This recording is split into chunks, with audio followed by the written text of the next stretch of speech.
Hello and welcome to a Tinge Ginge. Now today I'm going to be doing a video on my incubator. I'm also going to be showing you stickers, the clutch cards and my actual business cards that have finally come. Some of those are actually going to be sent out to a few people shortly, so if you do watch these videos and you know about them, just let you know they will be on the way to you shortly. I do want to do a big shout out to Dom and Katrina over at More Balls. I will actually quickly show you your snake. I just want to say thank you to them because they're a big supporter of this channel, especially my Instagram as well. They're always commenting, liking on my posts, and they have actually purchased one of my snakes, so I really do appreciate your support. So let me just quickly show you your guy now. So this is your big boy Thor. He's a little bit darker than me because he is going to be going into shed, but you can see he's a huge snake. He's not very happy because I've just woken him up. But yeah, this is your boy that's going to be coming to you shortly. So yeah, he is a banana, possible pastel. I'm not sure if he is pastel, but that's what he was actually sold to me as. But yeah, I can't wait for you to get this guy. He's a big lad, as you can see. He's over 2,000 grams.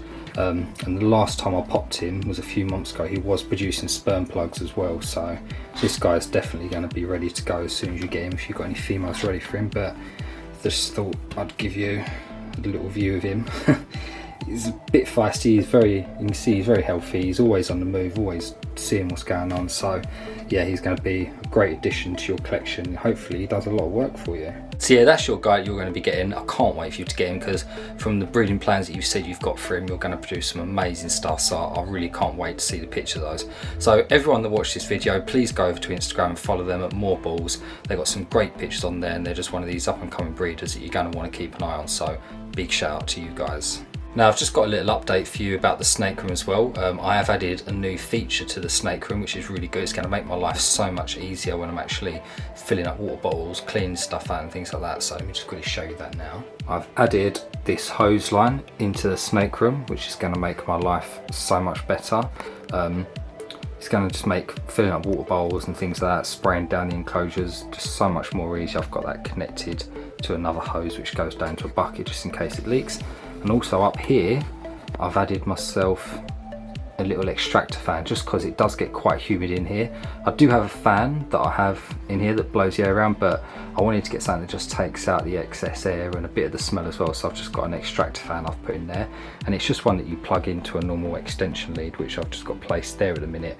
But eventually this is going to be hooked up to my new custom rack, which is going to replace this one. Once that goes, this will be hooked up to that, and it'll actually be hooked up to the thermostat. So when the thermostat kicks on, the fan's going to kick on, and then when the thermostat kicks off, this is going to come off. And that way it just ensures that the heat that's being sucked out is being replaced by the actual heat mats themselves. So it's like an on-off sort of thing. I think that's just going to benefit the room, just keep a bit more airflow in the room, and it's just not going to use up too much electricity either. Okay, so before we actually move on to the incubator, I just want to quickly show you these. So these are my clutch cards that I've made up. These are just a rough draft at the minute. They're literally just printed on paper. I wanted to get something in my hands just so I could actually see it, just to see how it looked and if it worked for me. And to be honest, I'm really happy with these. There's one thing I've added, you can see there, I've got the hatch date. That's just something I've added in just because after going through it all, I just wanted something a little bit extra in there just to give me that little bit more information. So if I talk you through it, you can see there I've got the year, so that's the year that I'm breeding, the clutch number that it is, and my clutch code. Now I always mark my clutch codes as JS01, and then that next bit will be the baby. So I do baby A, baby B, baby C, D, E, F, G, just because that's what works for me. I've got the 20 there, which is the year, and then the little space is either an M or an F for male or female. And then obviously we've got the dames, we've got what the female is at the top, and then if I've got any excess males going to her, I can write them. I've got plenty of spaces underneath there so I can put them in. And then to the side you can see I've got ×5. Now that's how many times I've actually paired them together. It's not how many locks I've seen or anything like that, it's how many times he was put in. And then to the side I've got my notes section, and that's where I'll make a note of anything that I think's worthwhile. So you can see I've put there paired 5 times, but I only saw 3 locks. And I think that's important because all the time you're not going to see the locks, so I think it is important to write down how many you actually see. And also I've got their first time I'm giving eggs in my possession, so this is the first year breeding for this girl. This is my butter spider pinstripe pastel. It's the first time she's given me eggs since I've purchased her, so I like to put that as well, just in case something a little bit different comes out. At least then I can remind myself that she was actually paired before me buying her, because I know she has produced clutches before.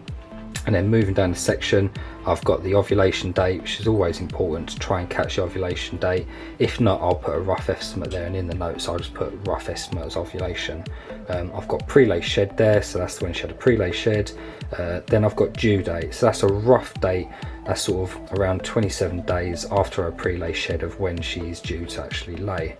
Then next to that I've got the lay date, so that's when she actually lays. You can see she was a day later. Again, it's just a rough date. How many eggs? She had 9 eggs, slugs, 0 slugs. Then afterwards I have got the date cut underneath. I wanted to write, I didn't have a rough date of when the eggs were actually going to hatch, so there I've got hatch date, and that's just a sort of 55 days roughly of when they're actually supposed to hatch. I've done 55 days because I normally cut on day 55, but depending on how the eggs look, I may cut a little bit earlier or a little bit later. It just depends how the eggs are and how I feel about them. So obviously I've got the actual date that I've cut them. That's just, again, just for my own benefit, just so I know when I've cut them, whether I did cut them early or not, and I can just add that in the notes as well.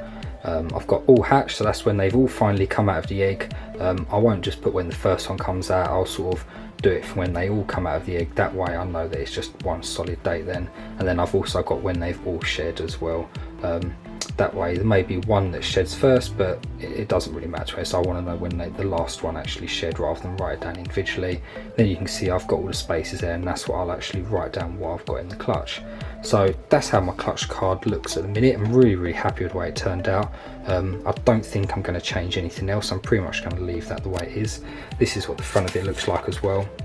It's got my ATOG logo there, and I didn't want to make it too over the top. For me, less is more, and I just like that clean look, so that's why I've just gone for the basic logo design, and I really enjoy it. Now if you look at the G, you can see there it's slightly different to my business card. I'm not entirely sure which one I prefer yet. I kind of prefer this one again because it's just a bit of a cleaner look without the little part on the G coming across. I'm not too sure, but it'd be interesting to hear what other people think, just to give me a little bit more information. So these are my business cards. I'm really happy with the way these come out. I ordered these from Vistaprint. I think they're probably a little bit more expensive than most companies, but at the end of the day, you get what you pay for. So I'm really happy with the way these turned out. And if I flip it over, you can see there I've got my information, my Morph Market information, Instagram, YouTube, and also my email address. So with every snake purchase you will get a business card, and you will also get some of the Tinge stickers, which I'm about to show you. And here are the stickers. Now I love these. Again, I think less is more. I like that simplistic look, and obviously a lot of people that do with reptiles and make their stickers and logos, they'll put some sort of snake or a reptile in the background.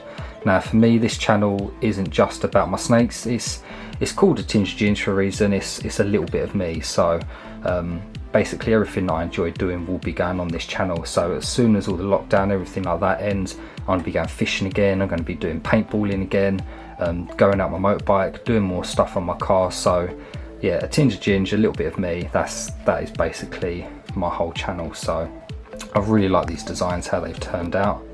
You can see there, that's just the normal one that's slightly bigger, and then this one here I do really like, and in the background it's actually got a tinge of ginge in small writing. It's just something that adds a little bit more of a dynamic to that sticker, which I really like. And I finally put these on the Incubator, and I've got to say, these stickers, they weren't the most expensive company I went for, but they stuck absolutely brilliantly. If I show you on this one, you can see those little bubbles. They stick that well that they actually trap air bubbles underneath. That's how good the adhesive on the back of these is. So really good quality, to be honest, for the price I paid for them. Really happy with these. And if you do buy a snake, then you will get one of these random stickers with that snake and the business card sent through as well. I'm also thinking about doing my own personalised snake bags. If you think that's a good idea, then let me know. I've got a few ideas I've designed already.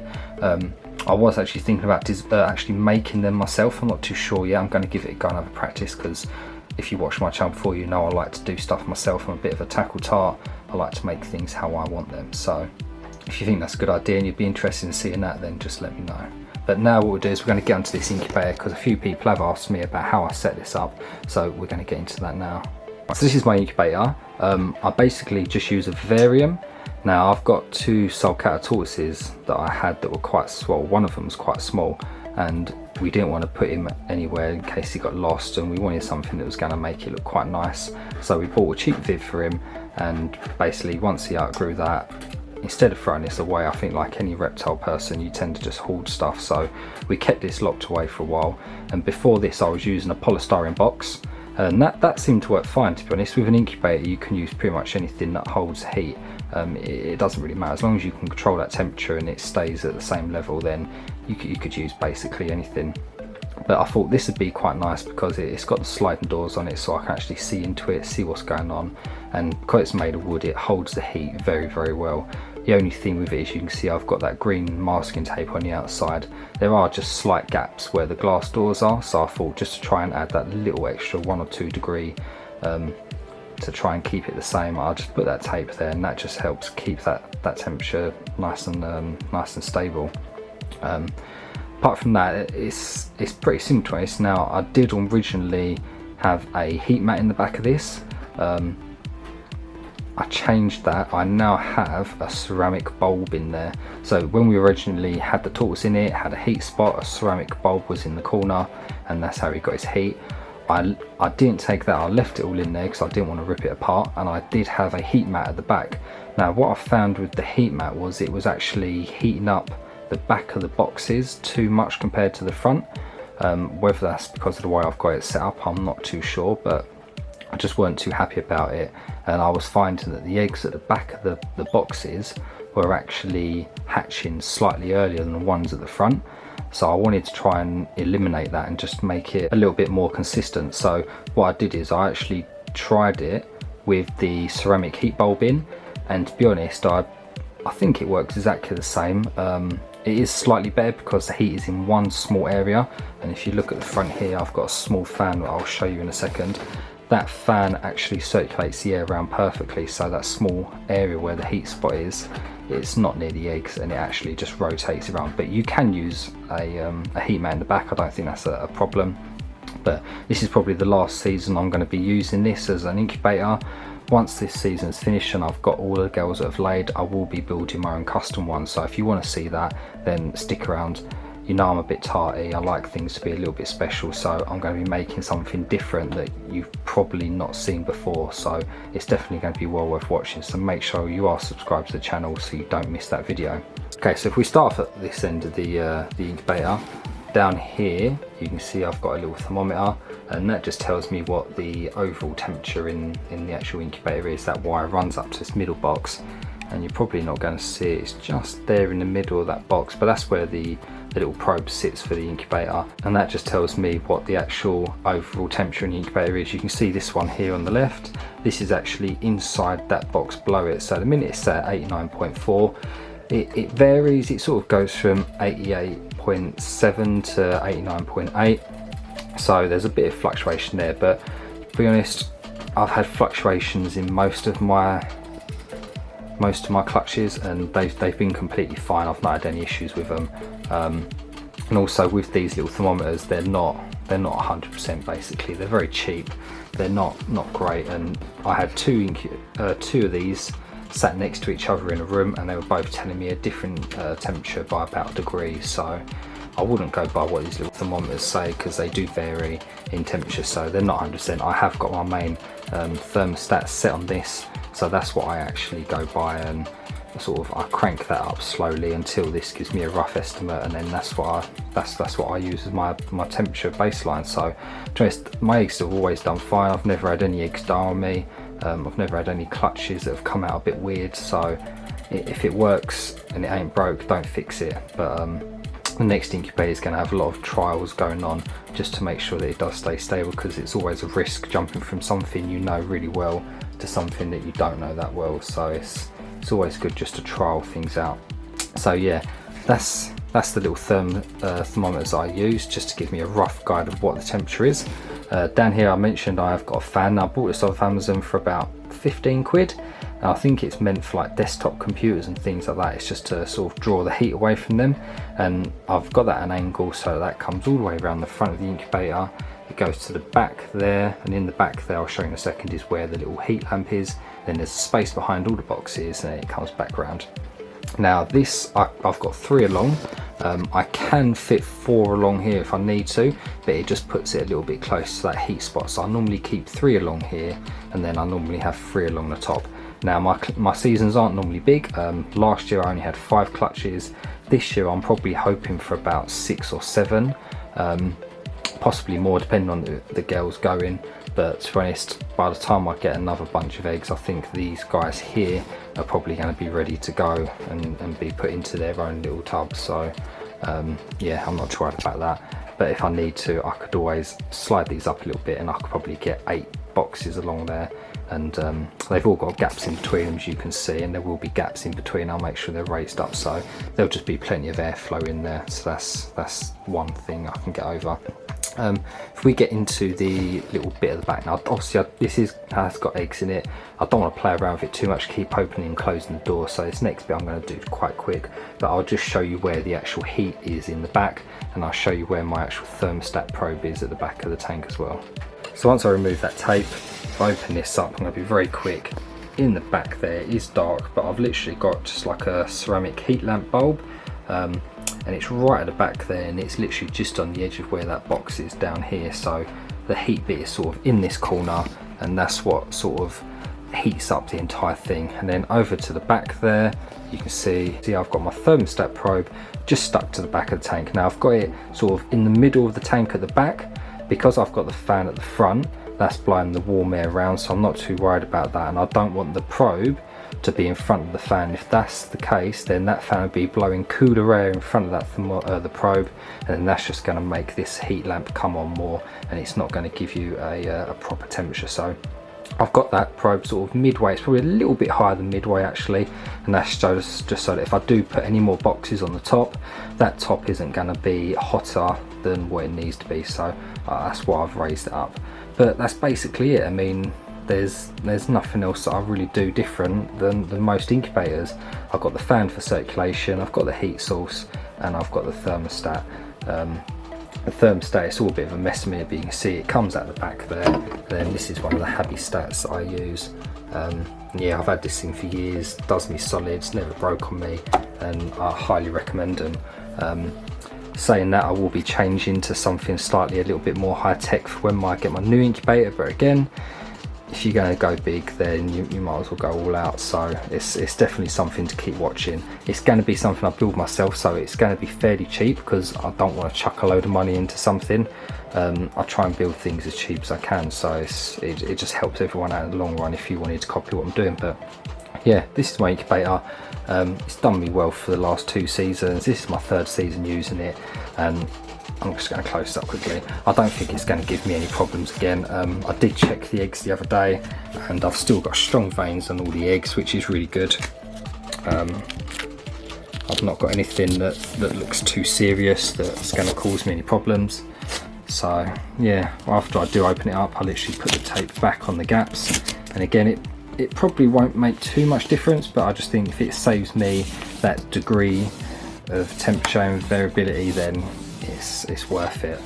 And for 2 seconds of putting the tape on, it's not going to hurt, is it? So yeah, these boxes as well, if you watched any of my clutch collecting videos, you'll see that I do put cling film over the top, just because these lids aren't the best. They're not very airtight, and obviously if you've got a fan that's blowing air around, then if your tubs aren't airtight, then you're going to dry the eggs out a lot quicker, and it's going to draw out a lot of that moisture that's in there. So I always put a couple of layers of cling film on just to keep that humidity in, and then I click the lids on top, and that seems to work fine for me.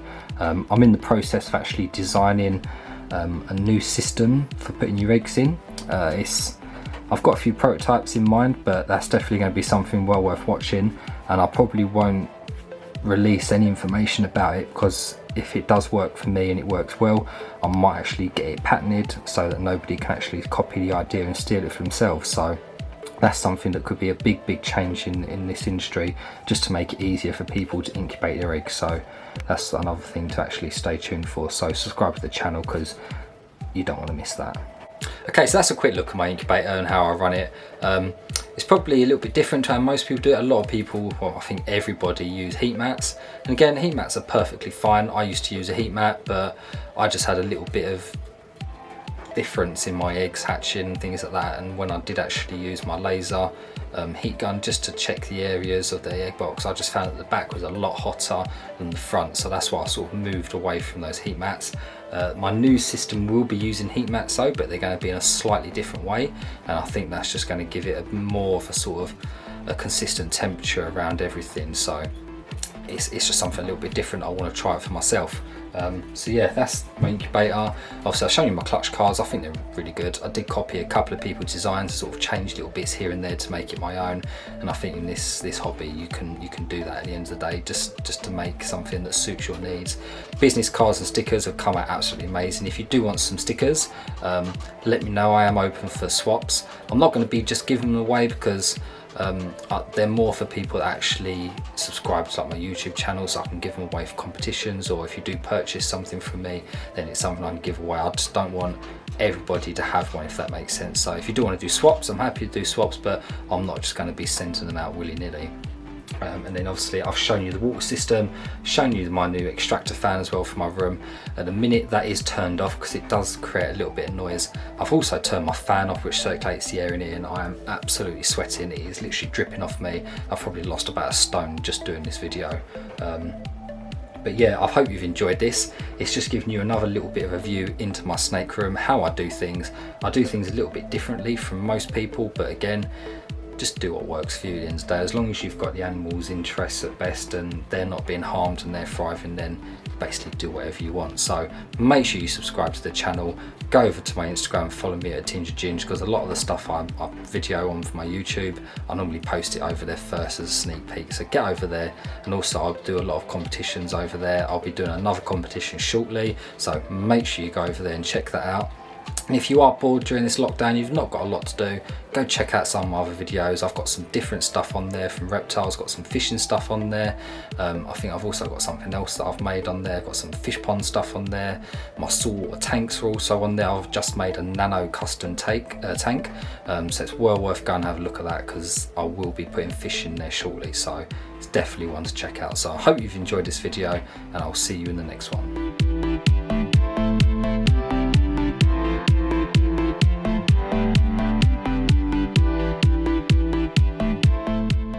Make it a little bit more shush. I'm recording. What was I saying?